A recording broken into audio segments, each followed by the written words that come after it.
Thank you very much. Good evening. Can you hear me, first of all? Yes. Right, well, the technology is working at the moment. It won't for long, don't worry.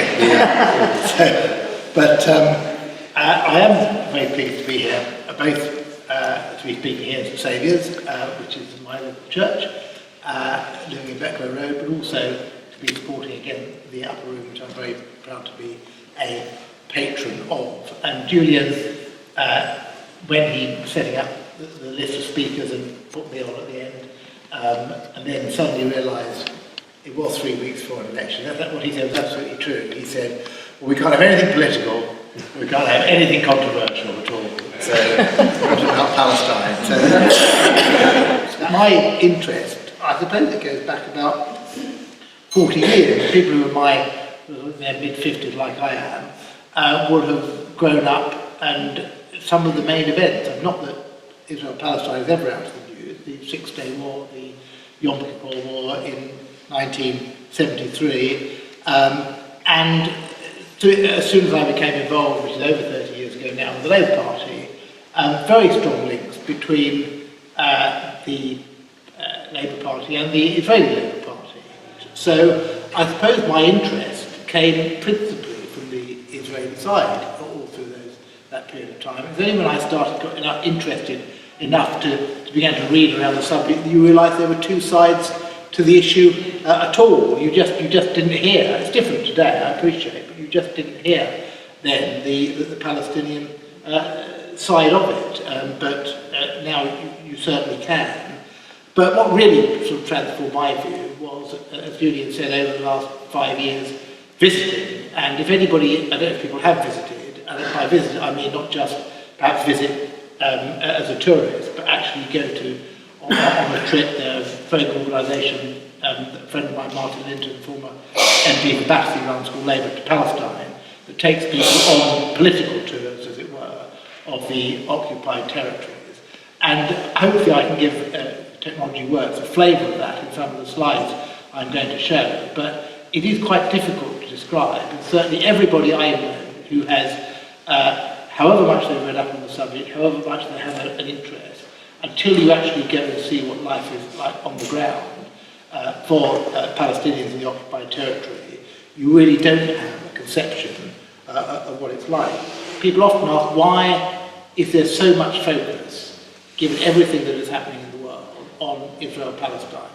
The retiring Consul General in Jerusalem told me a couple of weeks ago that a third of all the correspondence Foreign and Commonwealth Office is about Israel or Palestine. And if you consider the range of other issues that must come in through their door, I find that extraordinary. It's certainly the most debated foreign policy issue in the House of Commons by a long way, and it's a constantly controversial subject. If you look at the BBC, for example, you may remember the fact the BBC banned an appeal by the Disasters Emergency Commission, which is the collective body for charities who during disasters raise money after the last Gaza war, because they said it was a political rather than a humanitarian issue. And yet Israel and Palestine are surrounded by countries where there clearly are far worse humanitarian situations going on. Look at Syria, for example, at the moment. Look even at Egypt now, where 600 people were condemned to death after a 2-hour trial last week.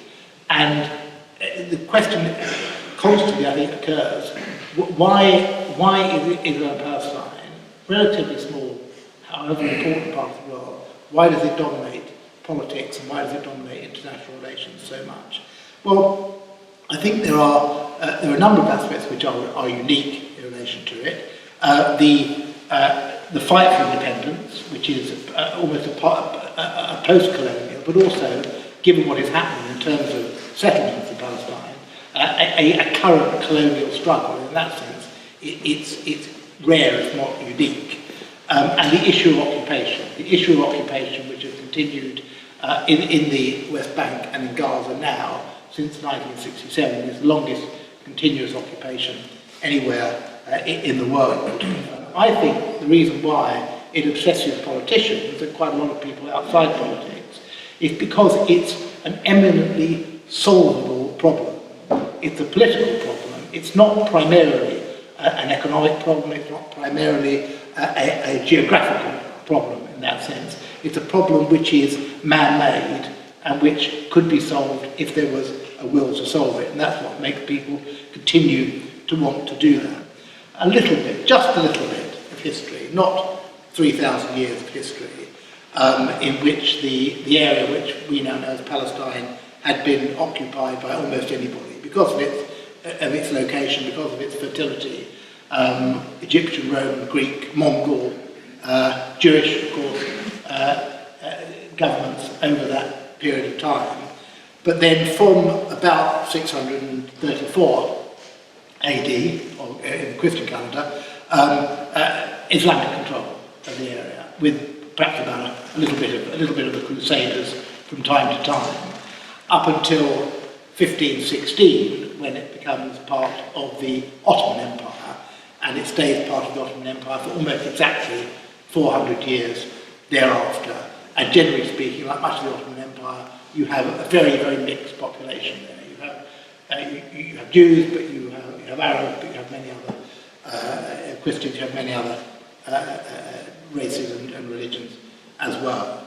But I think we should start our history on the 31st of October 1917 with the charge of the 4th Australian Light Horse, which overran the Ottoman forces at Beersheba. I've been there, I've seen the plaque and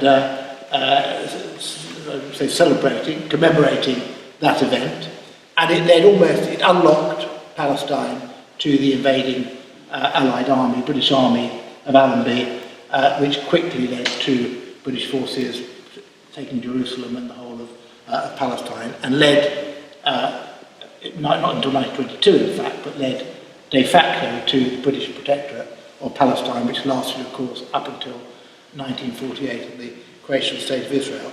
And why is that important?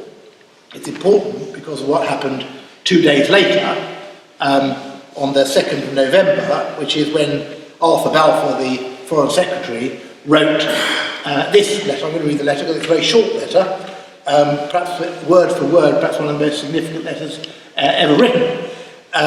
It's to Lord Rothschild, who was not a member of the government, but a prominent member of a British jury at the time. It said, "I have much pleasure in conveying to you, on behalf of His Majesty's government, the following declaration of sympathy with Jewish Zionist aspirations, which has been submitted to and approved by the Cabinet.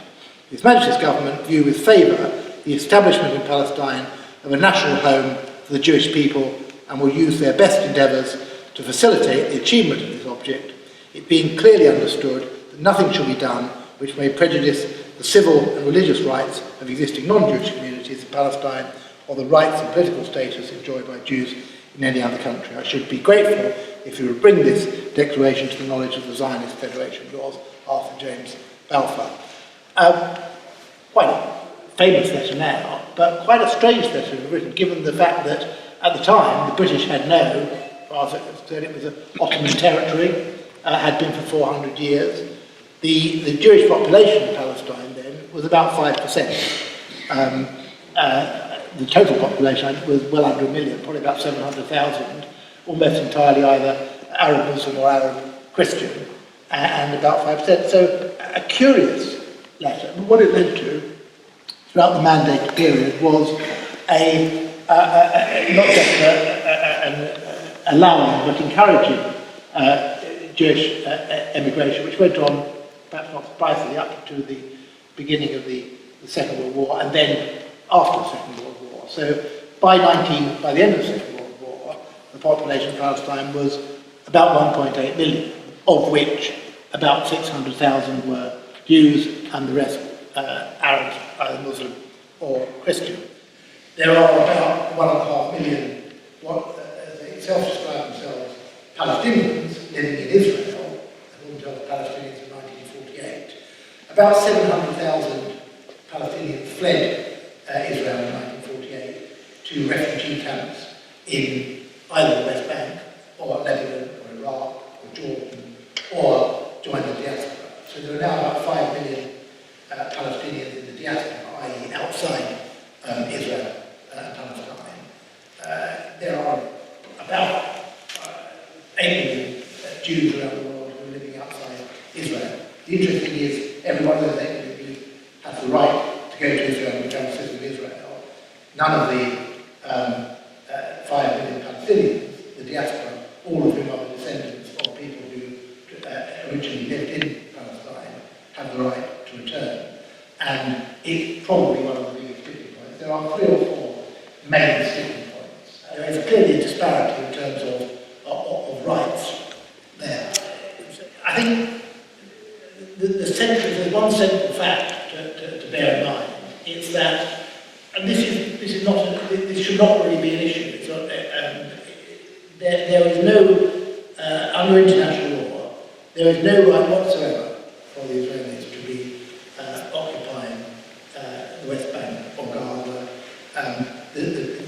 As you probably registered, finally the Palestinians, despite being dissuaded constantly by the Americans, went to the UN to seek recognition.